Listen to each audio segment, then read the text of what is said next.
Hello, hello, this is Rocket88. Welcome back to Let's Play Here They Lie. Again, I don't really know what to do, so I'm just gonna keep wandering around in this little universe and hoping that some of the creepy atmosphere will guide me in the right direction as it has so far. So in this game, some scary things do happen, but I can't run and I haven't been given a weapon. So it is like purely atmospheric. I've read that already. Do not get me wrong, the atmosphere is quite good. Can't interact with it. So yeah, this does seem to be a very experience-based game. So it's really not meant to be played so much as experienced. Can't interact with that either. I've been down here. I don't really know. Like, I'm trying to use the audio cues. Like, whenever they get louder and spookier. Oh, like now. Okay, so I might be going in the right direction. I was just so sure I had already been this way. So yeah, when they get louder and somewhat spookier, then I know that I'm headed in a proper direction. Oh, I have been this way before. I still don't like going this way. And I wish that I had figured it out before I went this way. But this is where we found the box with the picture in it of kinda nothing. See? I've already done that, thank you. You don't have to keep prompting me. Viewer discretion is advised.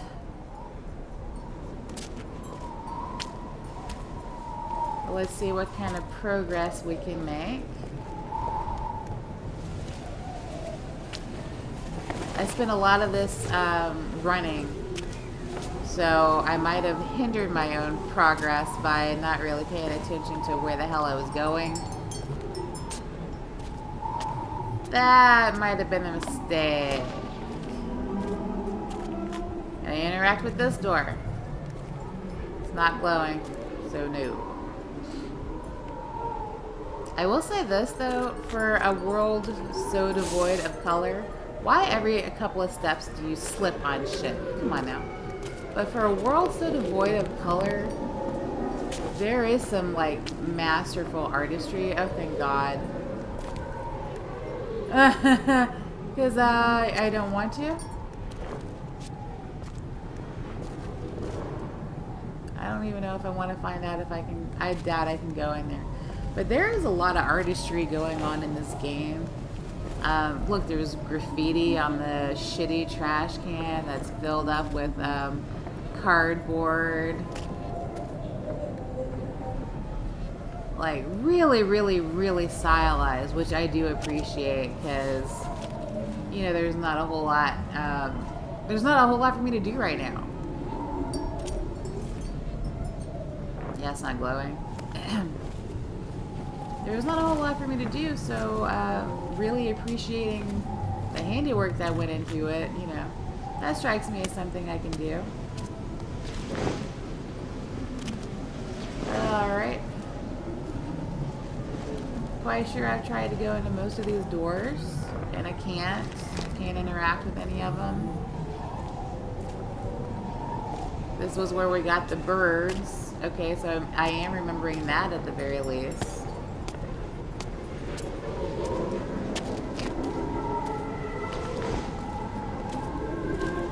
Music changed, so that's promising.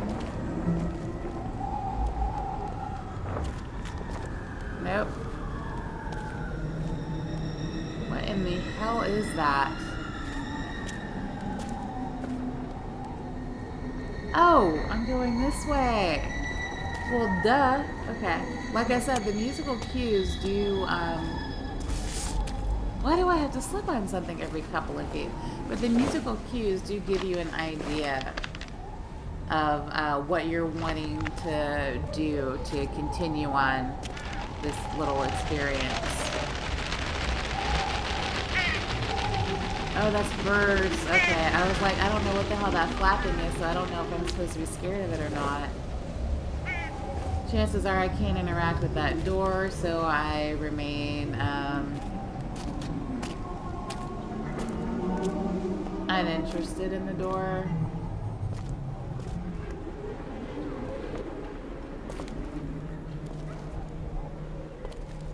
Alright, so like it looks like the doorknob is moving as I'm moving to the door. Don't like that very much, but I can't interact with it, so again, I can't run. I'm trying to run now, and that's not happening. There is a box over here though, so that makes me hopeful. Okay, it's another picture. You can only ask a question that only you can answer. That's the trick about questions. You contemplate things before those who told you what to contemplate thought. When you're born, you don't know. So you come into this place. But it doesn't replace like knowing or thinking about a seed being planted in the ground. We were seeds being planted to grow into sons. People need to hear that or they'll die. Alright, so that's the end of that cutscene. So yeah, as I'm like moving around, I'm unlocking things, but okay, my progress has been hindered. I'm trying to see if I can You can only ask a question that only you can answer. That's the trick about questions. You contemplate things before those who told you what to contemplate. Yes, you're very deep and possibly when you're psychotic. Born, you don't know. So you come into this But I did place, not mean to trigger that again. but it doesn't replace like knowing or thinking about a seed being planted in the ground. We were seeds being planted to grow into sons. People need to hear that or they'll die. Yep, can't go over that. Like I said, I see down, but I don't see a street, so I don't know if I would be killing myself or not. But I also don't know what else to do here, and I can't move very fast. Which is annoying versus scary. Like, if I had a run mechanic, I would be, like, pissing myself right now. But there are no other mechanics in the game except for moving and looking.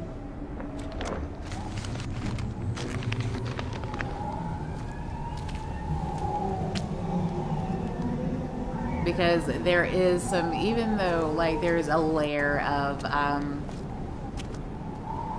you know, like this isn't happening or this isn't real, even though there is a nice little layer of that, the atmospheric sounds are rather good.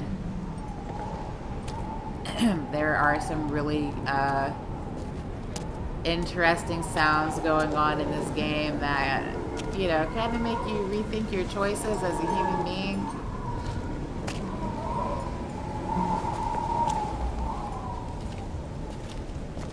Is the subway still shut? Yes, it is.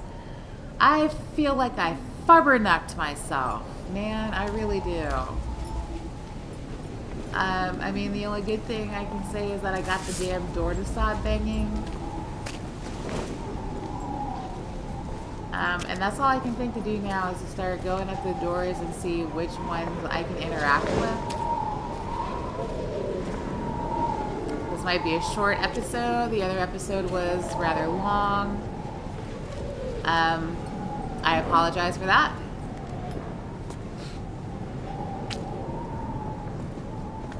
Well, it wasn't rather long, but it was definitely longer than I'm used to doing for a horror series.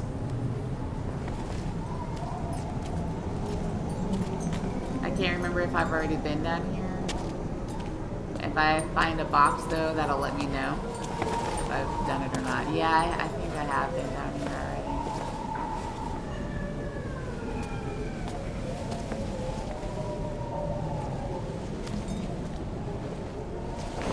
Because again, there are audio cues. They just tend to be somewhat like redundant. Yeah. Okay, so I did go that way, but I didn't go this way. So let's go this way. I forgot that there was a second way to go.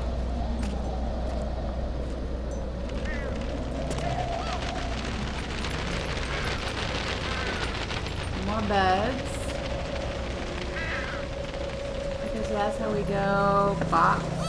Is this a box I can interact with? No, it's not. Phone. Alright.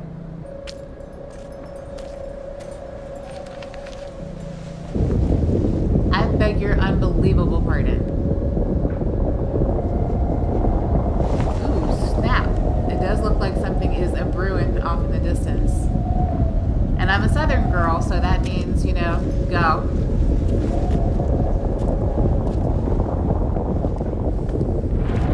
So one critique that I can offer about this game is that it does kind of...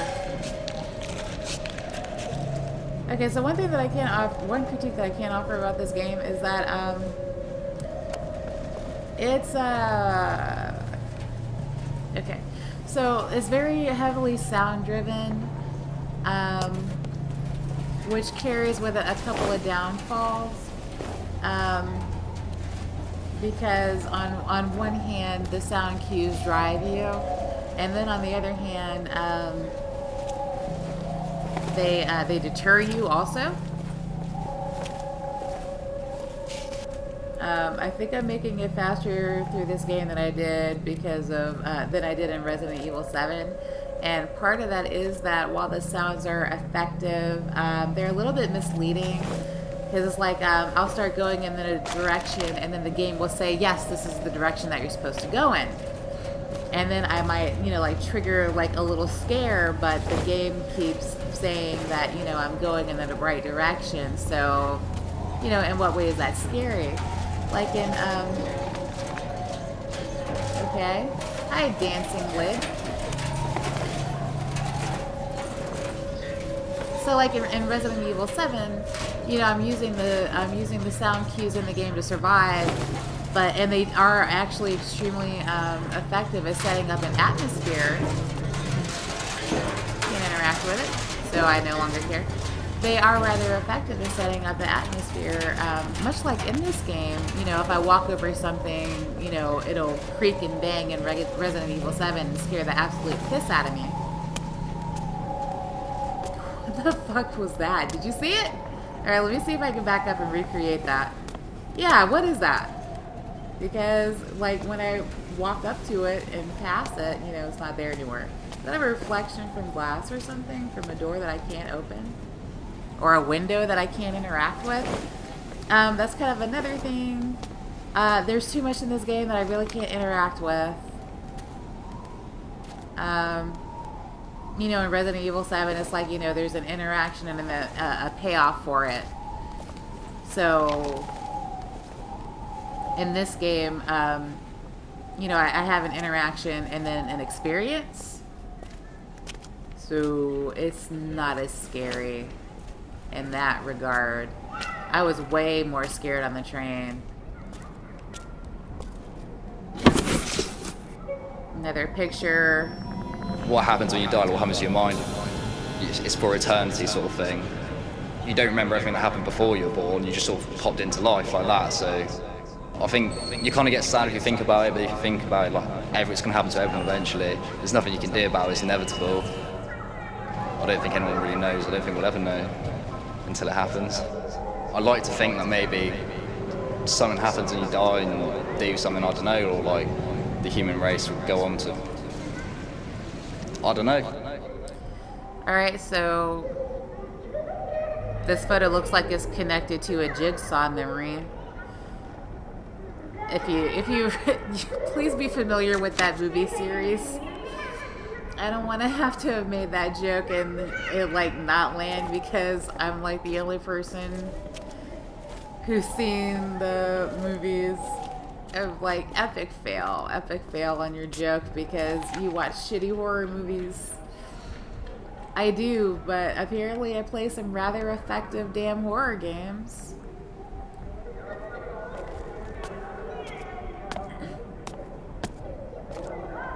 Oh, by the way, the first Saw actually was incredibly scary for me.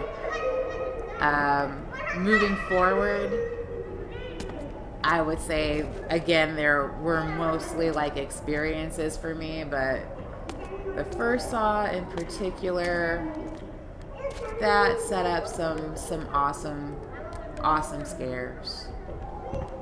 Okay, see, like he like slides every step. Jesus. Oh, water. It's water. I don't want to go in the water.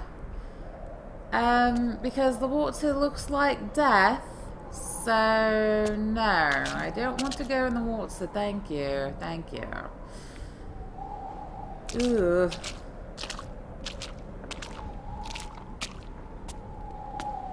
Okay, you guys might not be able to hear this, so I'm gonna go ahead and... Hey, rude! Why are you... This is really how hi. it was.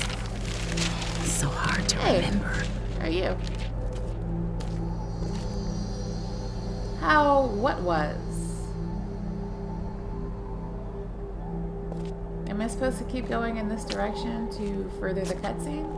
Ooh, jeez, I do not like that sound at all. Good God, I don't like that sound. Anyway, so yeah, no, the first Saw movie held a pretty darn good scare for me. I totally lost my damn train of thought, and oh wait, no. Water. Okay, I gotta stop doing that. I know British people that watch my shit, and I don't want to offend anybody by doing an English accent.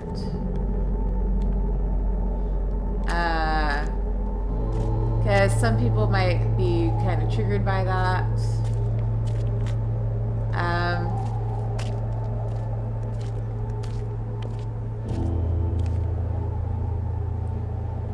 And I don't want to trigger anybody. I was about to say, I think I got stuck because I can't see shit.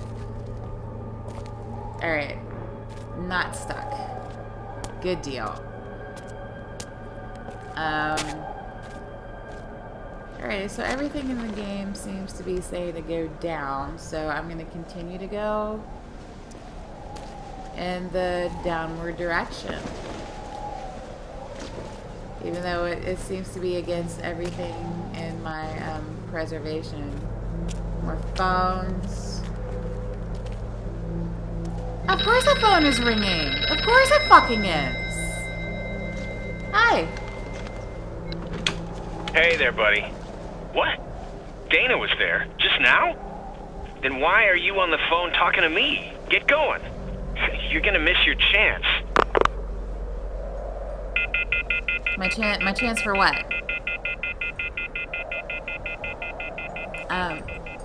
Because I don't know, I mean, for all I know, the person that I'm playing as is a psychopath, and Dana's dead. What are you? I guess it doesn't matter because I can't interact with it. At least not that I can... No, I for real can't interact with this. Okay, so I believe I'm going to leave it here and end the episode here for today, guys. Thank you so much for watching. Really,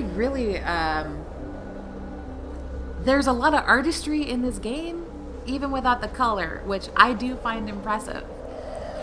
But I would say as a horror experience, it's missing a couple of elements for me, because it's just... I don't know if I'll ever play another game that's Resident Evil scary. Matter of fact, okay, so if you're watching this, in the comments below, leave the name of a game that you would like for me to play because you believe that it's on the level of Resident Evil scary. The only condition is that it can't be Outlast because I've seen too many playthroughs of that game for it to do a whole lot for me. A lot of people have played Outlast, and I saw, including the second one, I have seen playthroughs of Outlast, the Whistleblower DLC, and Outlast 2. So, if you have a game that you would like me to play that is on the level of Resident Evil 7 scary because you want to hear me scream like a bitch, leave it in the comments below. Leave it in the comments below, and I will see what I can do on delivering that experience for you guys, okay? I really, really hope that you enjoyed the video. I hope that you enjoy going on this experience with me, because that's what it feels like. If you did, please leave a like, comment, and subscribe. If you do, you'll be a Rocketeer and find out why I'm called the Scream Queen. I'll be back soon, guys, with another video, and until then, this is Rocket88 blasting off in 3, 2, 1.